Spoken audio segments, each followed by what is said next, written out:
दिल्ली में श्रद्धा हत्याकांड में एनसीपी सुप्रीमो शरद पवार और साथ में ही महाराष्ट्र के पूर्व सीएम उद्धव ठाकरे के ऊपर गंभीर आरोप लगने के बाद अब finally NCP supremo Sharad Pawar ने अपना मुंह खोला है। लेकिन सबसे बड़ी बात इन्हीं सब चीज़ों के बीच में उद्धव ठाकरे और एनसीपी सुप्रीमो शरद पवार की मुश्किलें और भी भयानक तरीके से बढ़ गई, क्योंकि एक और सांसद ने इनकी पार्टी को छोड़ दिया है।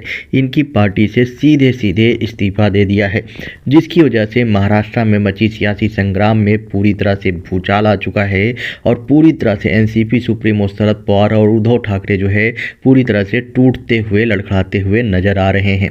आखिरकार ये सांसद कौन है और क्यों इन्होंने पार्टी को छोड़ा है, इसके बारे में प्रॉपर डिटेल में आगे वीडियो में बताऊंगा। लेकिन उसके साथ में ही पहले हम जो है श्रद्धा हत्याकांड की बात कर लेते हैं, जिसमें एनसीपी सुप्रीमो और साथ में ही उद्धव ठाकरे और कांग्रेस के ऊपर जो गंभीर आरोप लगे हैं उस पर बात कर लेते हैं। आप सबको पता ही होगा कि दिल्ली में जो श्रद्धा हत्याकांड हुआ था उसमें टोटल आफ्ताब जो नाम का व्यक्ति था, जिसने सीधे सीधे श्रद्धा के 35 टुकड़े करके जंगलों में उनकी बॉडी के एक एक पार्ट को फेंक दिया था। उसके बाद उसको गिरफ्तार किया गया और उसके द्वारा पूछताछ में एक के बाद एक डेली नए खुलासे हो रहे हैं। अभी भी उसका पॉलीग्राफ टेस्ट हो रहा है, उसके बाद सिर्फ और नार्को टेस्ट होगा।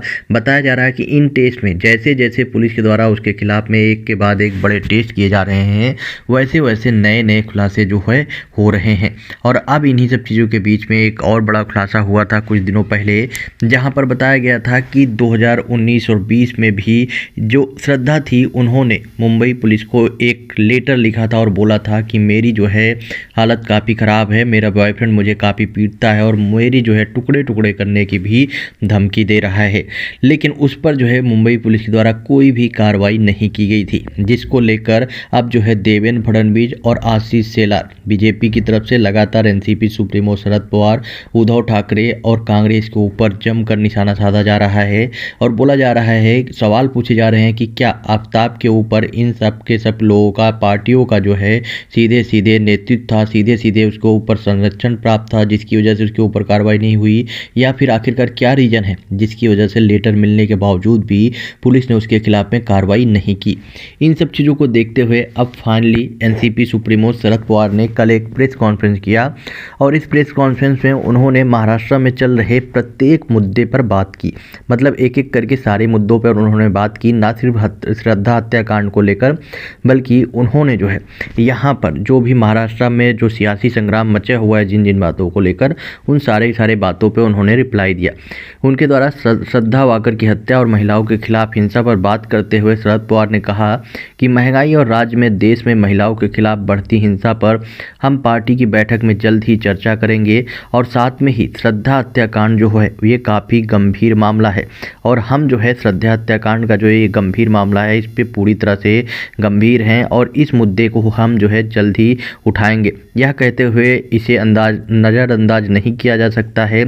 शरद पवार ने श्रद्धा वाकर हत्याकांड पर अपनी राय व्यक्त करते हुए बोला कि हम यह कहते हुए इसे नज़रअंदाज नहीं कर सकते कि यह विषय अत्यंत गंभीर है। हम जो है इस पर कार्रवाई कराएंगे और हम जो है इस पर जो है जल्द ही एक बैठक में चर्चा करेंगे और आने वाले टाइम पे हो सकता है कि इस पे हमारी तरफ से भी पुलिस के द्वारा, मुंबई पुलिस के द्वारा इन्वेस्टिगेशन कराई जाए, या फिर आखिरकार क्यों जो है मुंबई पुलिस के द्वारा इस पे कार्रवाई नहीं की गई, इसको लेकर प्रॉपर इन्वेस्टिगेशन हो सकती है। बाय द वे आपको जानकारी के लिए बता दूं कि पिछले कुछ दिनों से लगातार यहाँ पर उद्धव ठाकरे गुट के खिलाफ में और एनसीपी गुट के खिलाफ में बीजेपी की तरफ से बोला जा रहा है कि श्रद्धा वाकर हत्याकांड में जो पुलिस के द्वारा कार्रवाई नहीं की गई है इस पर प्रॉपर इन्वेस्टिगेशन होनी चाहिए कि आखिरकार क्या पुलिस के ऊपर किसी पॉलिटिशियन का दबाव था जिसकी वजह से उस टाइम केस को दबा दिया गया और उस कंप्लेन के बावजूद भी, श्रद्धा के कंप्लेन के बावजूद भी कोई कार्रवाई नहीं की गई। ये बात देवेंद्र फडणवीस और साथ में ही यहाँ पर आशीष शेलार के द्वारा लगातार दावा किया जा रहा है। बाय द वे जो भी हो, यहाँ पर जो उद्धव ठाकरे और एनसीपी सुप्रीमो शरद पवार हैं, इनकी मुश्किलें बढ़ती ही जा रही है। यही नहीं, आपको बता दूं कि कुछ और बातों पर उन्होंने चर्चा की है।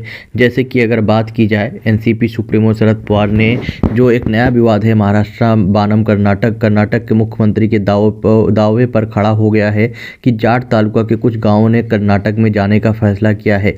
इस विवाद पर भी प्रतिक्रिया देते हुए एनसीपी अध्यक्ष शरद पवार ने कारवार, निपनी, बेलगाम का जिक्र किया और कहा कि कर्नाटक के लिए गाँव की मांग करना सही नहीं है।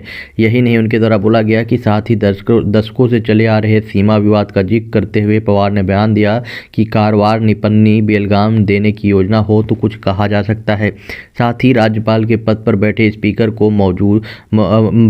को जिम्मेदारी से बोलने की ज़रूरत है। उन्होंने यहाँ पर सीधे सीधे जो भगत सिंह कोश्यारी हैं उनके ऊपर भी निशाना साधते हुए बोला। उनके द्वारा बोला गया कि जब मौजूदा राज्यपाल ने कई बार इस तरह का बयान दिए हों तो हमने उस पद की गरिमा बनाए रखने के लिए नहीं कहा, लेकिन शरद पवार ने कहा कि शिवाजी महाराज के बारे में अपना बयान देना उनका उचित नहीं था। पवार ने यह भी कहा कि राष्ट्रपति और प्रधानमंत्री मोदी को इसमें जो है राज्यपाल के बयान पर ध्यान देना चाहिए और अपने हिसाब से यहाँ पर कार्रवाई करनी चाहिए।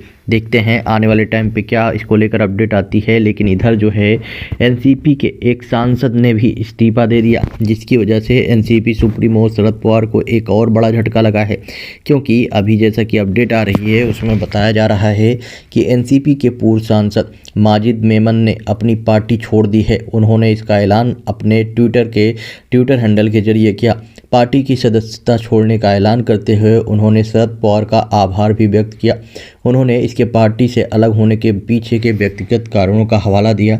उन्होंने अपने ट्वीट में लिखा कि एनसीपी के साथ मेरे 16 वर्षों के दौरान मुझे सम्मान, अमूल्य मार्गदर्शन देने के लिए एनसीपी प्रमुख माननीय शरद पवार जी का आभार। व्यक्तिगत कारणों से मैं तत्काल प्रभाव से एनसीपी का सदस्य बनना बंद करता हूं। मेरी शुभकामनाएं हमेशा शरद पवार और पार्टी के साथ में हैं। सीधे सीधे इनके द्वारा बोला गया है। बाय द वे आपको जानकारी के लिए बता दूं कि हाल ही में इन्होंने पीएम मोदी की जमकर तारीफ की थी। उन्होंने ट्वीट करते हुए लिखा था कि पीएम मोदी में जो गुण हैं वो विपक्षी नेताओं में नहीं है। अगर नरेंद्र मोदी लोगों के मत जीतते हैं और उन्हें दुनिया के सबसे लोकप्रिय नेता के रूप में भी दिखाया जाता है तो उनमें ज़रूर कुछ अच्छे गुण या अच्छे काम होंगे, जिसे कि विपक्षी नेताओं में नहीं है। हालांकि बाद में उन्होंने बयान से यू टर्न भी ले लिया था। उन्होंने कहा था कि पीएम मोदी या राष्ट्रीय स्वयंसेवक संघ के विचारधारा का वो समर्थन नहीं करते। इससे पहले 2019 में मेमन ने विवादित बयान दिया था और कहा था कि मुझे लगता है कि प्रधानमंत्री मोदी जो भी एक अनपढ़, जाहिल और रास्ते पे चलने वाला आदमी की तरह बात करते हैं। वो इतने बड़े पद पर बैठे हैं, उनका पद एक संवैधानिक पद है। उस संवैधानिक पद पर बैठने वाले को रास्ते में से नहीं चुना जाता। ना तो 2024 में ऐसा हुआ है, ना 2019 में ऐसा होगा। उन्हें ये पता होना चाहिए। ये सारे स्टेटमेंट जो है इनके द्वारा दिए गए थे, लेकिन अब अचानक से इन्होंने एनसीपी की पार्टी जो है वो छोड़ दी है। एनसीपी सुप्रीमो शरद पवार की पार्टी से इस्तीफा दे दिया है। ये एनसीपी के पूर्व सांसद भी रह चुके हैं, जिसकी वजह से महाराष्ट्र में पूरी तरह से बवाल मच गया है कि आखिरकार क्या हो रहा है, जिसकी वजह से लगातार एनसीपी और उद्धव ठाकरे की पार्टी के गुट के जो नेता हैं, विधायक हैं, सांसद हैं, वो लगातार उनका साथ छोड़ रहे हैं और उनकी पार्टी से इस्तीफा दे रहे हैं। बाय द वे इन सब चीज़ों की वजह से उद्धव ठाकरे और शरद पवार की मुश्किलें लगातार बढ़ रही हैं। आपका क्या ओपिनियन है इसको लेकर? आप अपना ओपिनियन कमेंट बॉक्स में बताएं और वीडियो ज़्यादा से ज़्यादा शेयर करें।